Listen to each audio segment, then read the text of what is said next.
اور یہ یاد رکھیں یہ جو لوگ آتے ہیں آپ کے بچوں کو نوازنے کے لیے یہ انہیں خراب کرتے ہیں، بگاڑ پیدا کرتے ہیں، یہ عجیب و غریب سی چیزوں میں مبتلا کر دیتے ہیں، بچوں کا نقصان ہوتا ہے کل کلام۔ پھر جو شاپر اچھا لے کے آئے پیر صاحب کے بچے ذرا اس سے پیار سے ملتے ہیں، نقصان ہو جاتا ہے، یہ دستے نگر ہو جاتے ہیں، یہ لوگوں کی طرف جیتے ہیں، دوسروں پہ ڈپینڈ کرنے لگتے ہیں۔ حضرت ابو موسیٰ اشعری رضی اللہ تعالیٰ عنہ نے پہلے تو ایک قلین بڑا سونا تھا تو آپ نے حضرت عمر کے گھر بھیج دیا کہ چلو ان کے گھر میں ان کی اہلیہ بچھا لیں گی، کہیں سے تحفہ آیا۔ پھر وہ جس کمرے میں مال غنیمت اور خزانہ رکھا جاتا تھا اس کی صفائی کر رہے تھے تو ایک دینار مل گیا، تو وہ دینار بچے سارے جا رہے تھے تو ان میں سے حضرت عمر کے ایک بیٹے کو چھوٹے کو بلایا اور بلا کے کہا پتر یہ دینار لے لو۔ حضرت عمر نے دیکھا کہ بیٹے کے ہاتھ میں دینار بھی ہے اور گھر میں قالین بھی ہے، ایک موقع پہ وہ قالین دیا، ایک موقع پر بچے کو ایک دینار دیا، تو حضرت عمر اپنی اہلیہ سے پوچھنے لگے یہ کہاں سے آیا قالین؟ کہا جناب ابو موسیٰ اشعری رضی اللہ تعالیٰ عنہ نے بھیجا ہے۔ بیٹے سے پوچھا دینار کہاں سے آیا؟ کہا مجھے انہوں نے ہی دیا ہے۔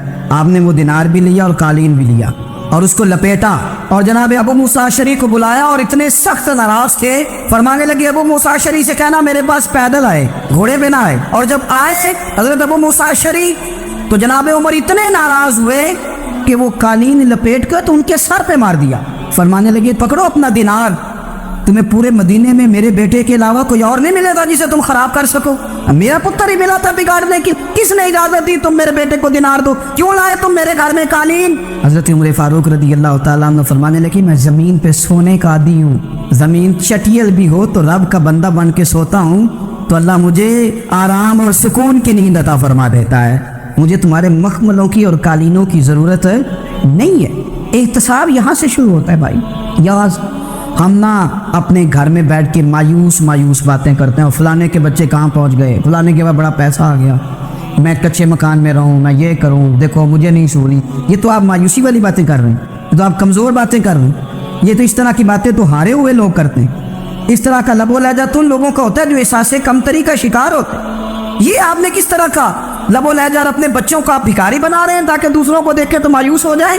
اٹھ باندھ کمر کیوں ڈرتا ہے، پھر دیکھو خدا کیا کرتا ہے۔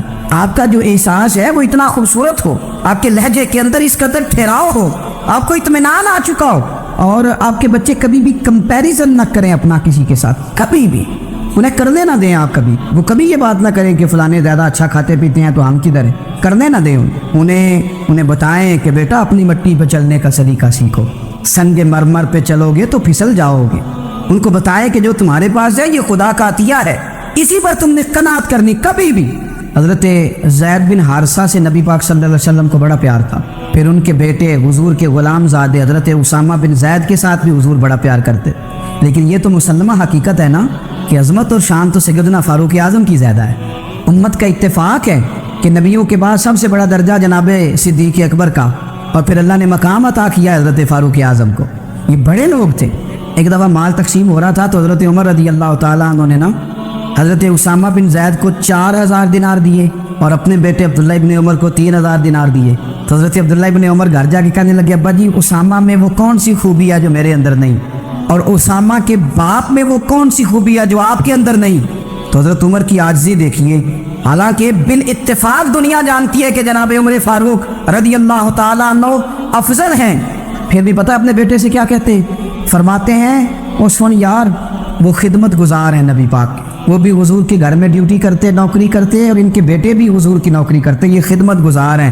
فرمانے لگے اگر تو نے پوچھ لیا تو سن، پھر میری تو رائے یہ ہے کہ تیرے سے زیادہ اسامہ بن زید حضور کی نظر میں پیارے، اور اسامہ کا باپ تیرے باپ سے زیادہ نبی پاک کا پیارا ہے۔ کوئی کمپیریزن کرنے نہیں دیا، بچوں کو کسی ایسی جگہ کھڑے ہونے نہیں دیا، فرمایا یہ وجہ ہے، یہ انداز ہے کہ تو زیادہ پیارا ہے۔ حضرت عمر فاروق رضی اللہ تعالیٰ عنہ پسند نہیں کرتے تھے، ذرا برابر بھی پسند نہیں کرتے تھے کہ کوئی شخص اور مال آتا تو اپنے رشتہ داروں کو نوازنے سے بچتے، مال غنیمت آتا ہے نا، ہمارے ہاں تو اللہ خیر کرے جب کوئی بندہ کونسلر بنتا ہے، چیئرمین بنتا ہے تو ٹھیکہ کس کو دیتا ہے؟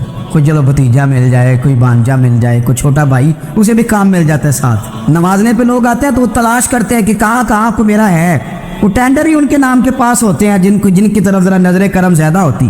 حضرت عمر فاروق مال تقسیم کر رہے تھے تو بیٹی آگے کہنے لگی ابا جی رشتہ داروں کا بھی حق ہوتا ہے، آپ سب کو دیتے ہیں، آپ کے اپنے آپ کے قریب ہی نہیں آتے۔ تو حضرت عمر فاروق نے کیا لفظ کہے، کیا حقیقت ہے، کیا حسن ہے، فرمانے لگے پتر یہ مال تیرے باپ کا نہیں مسلمانوں کا ہے، جب تیرے باپ کا ذاتی مال ہوگا تو اپنے رشتہ داروں کو دے گا، یہ مسلمانوں کا مال ہے۔ یہ اسی حساب سے تقسیم ہوگا جو عدل کا حساب ہے، جو ترازو ٹھیک ہے۔ فرمایا تو مجھے یہ مشورہ نہ دے، یہ مسلمانوں کا مال۔ یہاں سے نظام میں احتساب شروع ہوتا ہے، یہاں سے انسان آگے بڑھتا ہے، اور پھر کوئی تکلف نہیں کسی پر حضرت عمر کا، کوئی چھوٹا ہے یا بڑا ہے۔ حضرت ابو سفیان رضی اللہ تعالیٰ عنہ سردار رہ چکے ہیں مکے کے، بڑے آدمی، لیکن نظام احتساب میں کوئی چھوٹا بڑا نہیں ہوتا۔ حضرت عمر فاروق مکہ مکرمہ گئے تو لوگوں نے کہا حضور جناب ابو سفیان نے نا گلی میں پتھر رکھے اور بہت سارے لوگوں کو رستوں میں تکلیف ہو رہی ہے، تو حضرت ابو سفیان رضی اللہ تعالیٰ عنہ سے بھی لوگ کہہ دیتے تو وہ بھی اٹھا دیتے، لیکن لوگوں نے چونکہ وہ سردار تھے، بڑے تھے، تو لوگوں نے ان سے کہا نہیں۔ حضرت عمر جب آئے تو کہا، تو جناب عمر نے پرواہ نہیں کی، خود آئے جناب ابو سفیان سے کہا یہ پتھر آپ نے رکھے؟ کہا حضور ہاں۔ فرمایا یہ بھی اٹھائیے، یہ بھی اٹھائیے، یہ بھی اٹھائیے۔ جب وہ اٹھا رہے تھے تو حضرت عمر کہہ رہے تھے شکر نہیں اللہ کا کہ عمر کہہ رہے ہیں اور ابو سفیان مانتے جا رہے ہیں، شکر نہیں۔ یہ نظام احتساب ہے کہ بڑا ہو یا چھوٹا ہو، اس کو یہ حق حاصل نہیں ہے کہ مسلمانوں کو وہ کسی تکلیف میں کسی بھی صورت میں مبتلا کرے، کہیں بھی کسی جگہ بھی، اس کو یہ والی اجازت نہیں۔ حضرت سیدنا عمر فاروق رضی اللہ تعالیٰ عنہ۔ پھر ایک اور بات تھی، میں کئی دفعہ یہ بات کہتا ہوں اور مجھے ذاتی طور پر اس کا بڑا تجربہ ہے، کچھ لوگ نا خوشامد پسند ہو جاتے ہیں، بڑی عمدہ تعریف کرتے ہیں، اوئے ہوئے پول باندھتے ہیں پورے، آپ کے پاس آئیں گے تو کہیں گے جناب آپ سے زیادہ اچھا بندہ ہی کوئی نہیں، تو وہ نا آپ سے کام نکلواتے ہیں، پھر وہ کسی دوسرے کے پاس جاتے ہیں تو اسی طرح کا رویہ وہ دوسروں کے ساتھ کر۔ یہ عام لوگوں میں بھی مرض ہوتا ہے، عام لوگوں میں۔ اور بادشاہ وہ بندہ اگر، پھر تو اس کا دل کرتا ہے میں اگر بادشاہ سلامت تو 2-4 بندے دیہڑی پہ رکھ لوں پر میری تعریف ضرور کریں، پابندی ہوتی ہے، لوگ یہ کام بڑے شوق سے کرتے ہیں۔ اور شیخ سعدی فرمایا کرتے تھے لکڑی کو گھن کھا جاتی ہے اور بڑے لوگوں کو خوشامد کھا جاتی ہے خوشامد۔ حضرت عمر فاروق رضی اللہ تعالیٰ عنہ اس معاملے میں بھی بڑے مضبوط تھے۔ ویسے مجھے اور آپ کو اچھا کون لگتا ہے؟ ہماری غلطیاں بتانے والا؟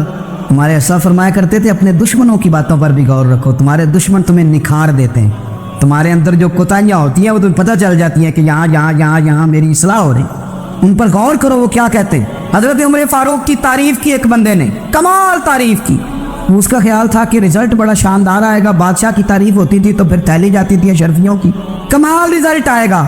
تو حضرت عمر جب وہ پوری کر چکا نا بات تو فرمانے لگے تو خود بھی ہلاک ہوا اور مجھے بھی ہلاک ہی کر دیا ہے، خود بھی تباہ ہوا ہے مجھے بھی تباہ کر دیا، کس طرح کی باتیں کر رہے۔ ایک بندہ اور آیا اور اس نے آ کے کہا کہ پوری امت میں سب سے افضل ہے فاروق اعظم آپ ہی ہیں۔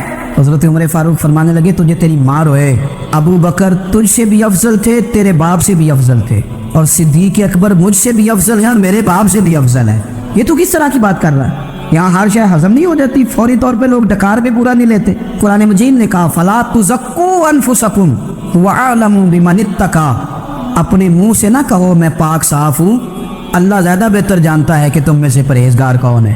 اپنے منہ سے تعریفیں کرتے کراتے ہو، یہ مزاج چھوڑ دے۔ حضرت عمر رضی اللہ تعالیٰ عنہ پسند نہیں کرتے۔ ایک آدمی نہ چلتا تھا وہاں تو بڑا متکبرانہ چال کے ساتھ چلتا، حضرت عمر نے دیکھا، یہاں تک احتساب فرماتے، زمین پہ زور زور سے پیر پٹکتا، چال بڑی اس کی متکبرانہ، لوگ بڑے پریشان ہوتے۔ حضرت عمر نے ایک دن سمجھایا، باز نہیں آیا، اگلے دن پہ درہ نکال لیا، لگائے 4 درے، فرمایا آج کے بعد نہ چلنا اس طرح مدینے میں پیر پٹک پٹک کے۔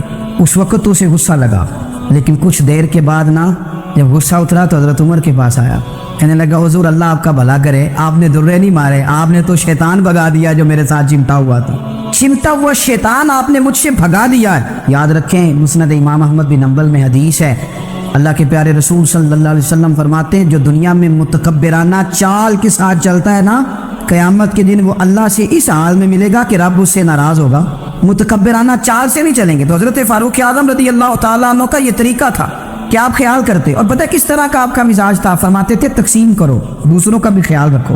جس طرح بندہ دیوانہ وار نہیں لوگوں کا خیال رکھتا ہے کہ بندہ بگڑے کوئی نہ، دیوانہ وار۔ کچھ لوگ تبلیغ کرتے ہیں رسمی، اور کچھ لوگ ایسے ہوتے ہیں جو لوگوں کی اصلاح میں دیوانے ہو جاتے ہیں، ان کی خواہش ہوتی ہے یہاں بھی بندہ ٹھیک ہو جائے، یہاں بھی بندہ ٹھیک ہو جائے، یہاں بھی بندہ ٹھیک۔ کچھ لوگ کڑی نگرانی کرتے ہیں کہ انسان بگڑنے نہ پائے۔ حضرت عمر فاروق رضی اللہ تعالیٰ عنہ نا گوشت والی دکان کے پیچھے جا کے بیٹھ گئے کئی دنوں تک۔ وہ کہنے لگا حضور یہاں کیا ہے؟ فرمایا تو اپنا کام کرنا، گوشت والی دکان پہ بیٹھے کام کر اپنا، نگرانی کرنے لگے حضرت عمر۔ پھر آپ نے نا وہ بندے پکڑ لیے، کون؟ جو 2 دن مسلسل گوشت خریدنے آئے، پکڑ کے کھڑا کر لیا، فرمایا تو کل بھی گوشت لینے آیا تھا؟ حضور ہاں۔ فرمایا آج پھر کھائے گا؟ حضور جی۔ تو آپ فرمانے لگے کیا تیرے محلے سے غربت ختم ہو گئی ہے؟ تیرے رشتہ دار سارے پیٹ بھر کے کھاتے ہیں؟ تو 2 دن گوشت لینے آتا ہے، فرمایا آج کے بعد مسلسل گوشت لینے آیا تو درے سے ماروں گا، خبردار یہ کام نہ کرنا۔ یہاں تک نظام احتساب کا جب خیال رکھا جائے پھر حالات بگڑا نہیں کرتے، پھر وہ قابو میں رہا کرتے۔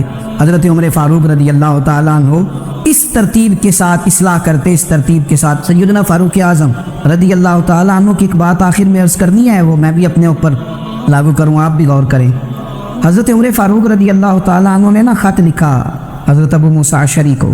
آپ فرمانے لگے یاد رکھنا جو گورنر، جو امیر اپنے رب کریم کی فرما برداری کرتا رہتا ہے نا، اس کی رعایا بھی اس کی فرما برداری کرتی ہے، اور جو لوگ اپنے رب کریم کی فرما برداری چھوڑ دیتے ہیں پھر جنہوں نے ان کی فرما برداری کرنی ہوتی ہے وہ ان کی فرما برداری چھوڑ دیتے۔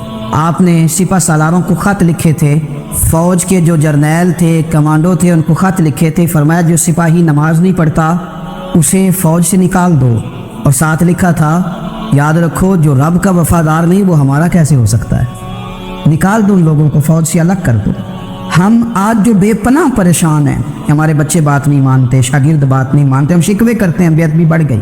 ادب کے ساتھ میں گزارش کروں گا بڑوں کی بارگاہوں میں، جو میری طرح کے بڑے بنے ہوئے ہیں، بزرگوں سے نہیں بات کرتا، ان سے میں کہوں گا کہ ہمیں ایک دفعہ اپنے اوپر بھی تو غور کر لینا چاہیے، کہیں ایسا تو نہیں ہے کہ ہم جب تک اللہ تعالیٰ کے فرما بردار تھے، جب تک ہم تقوی کے معیار پر تھے، ہماری بات ماننے والے ہماری بات مان رہے تھے، کہیں ایسا تو نہیں کہ ہم اس معیار سے ہل گئے ہیں، تب جو ہمارے فرما بردار تھے وہاں سے ہل گئے۔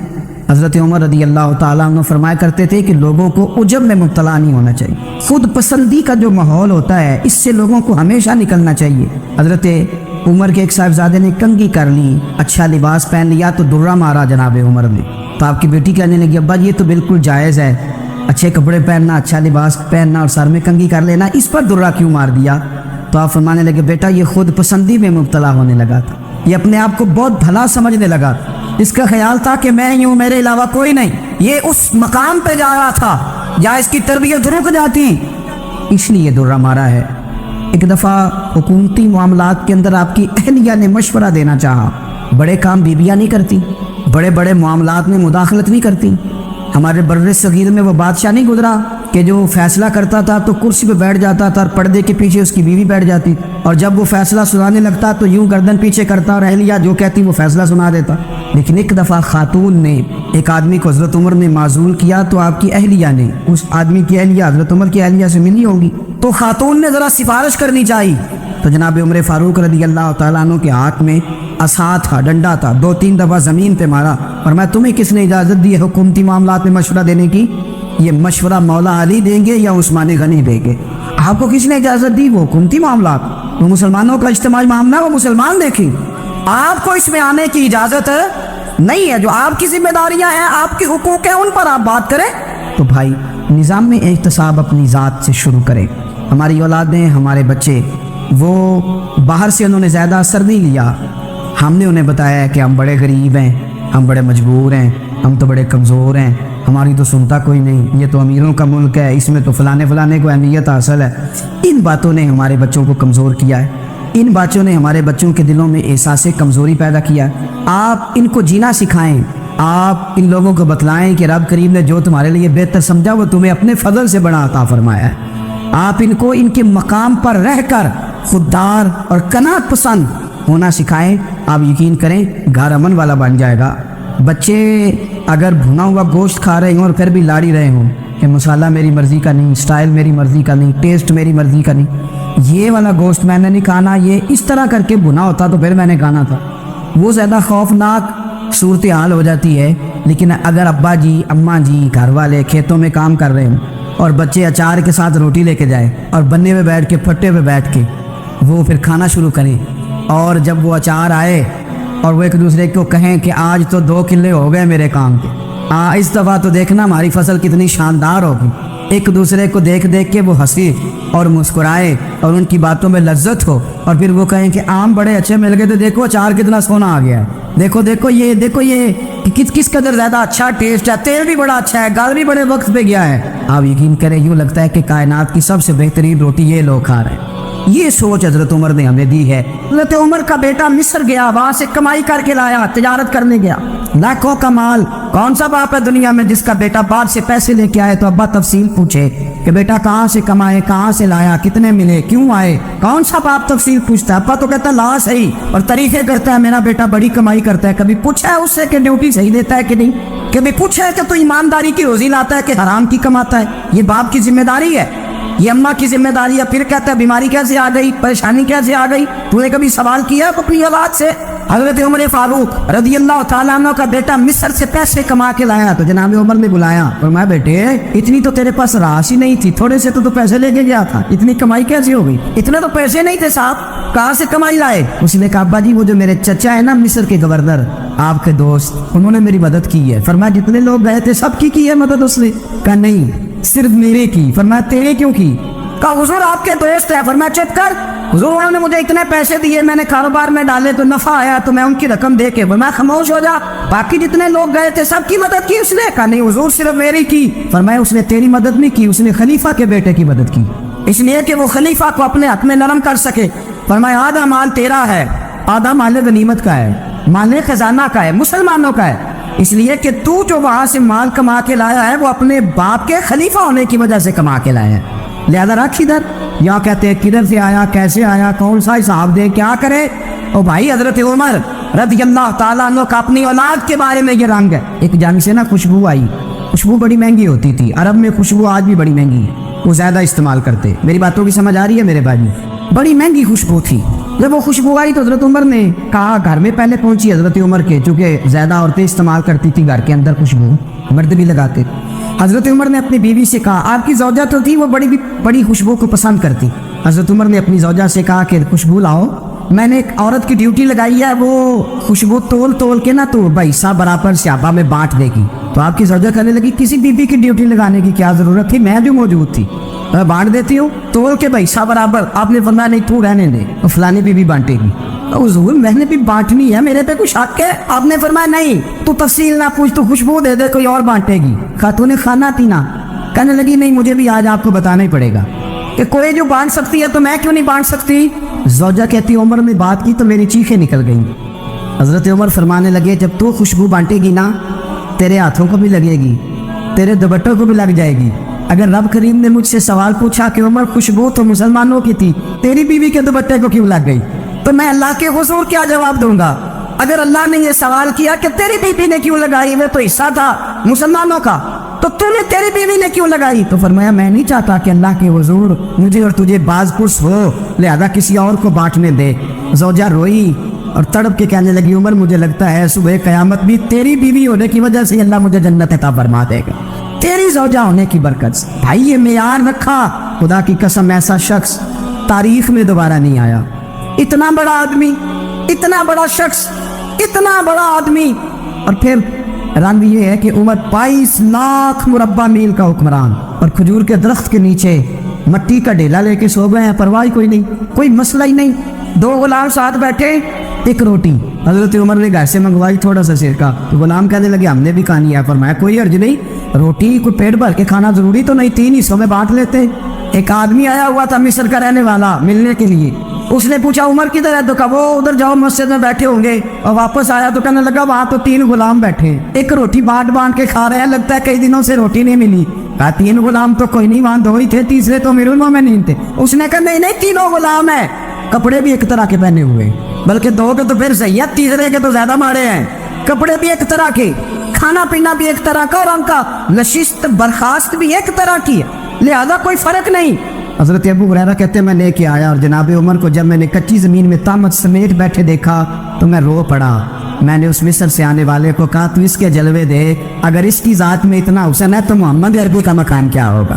مقام غور 10 محرم کو لوگ دیگے پکائیں گے نا، ہم بھی پکائیں گے انشاءاللہ، یہاں بھی پروگرام ہوگا۔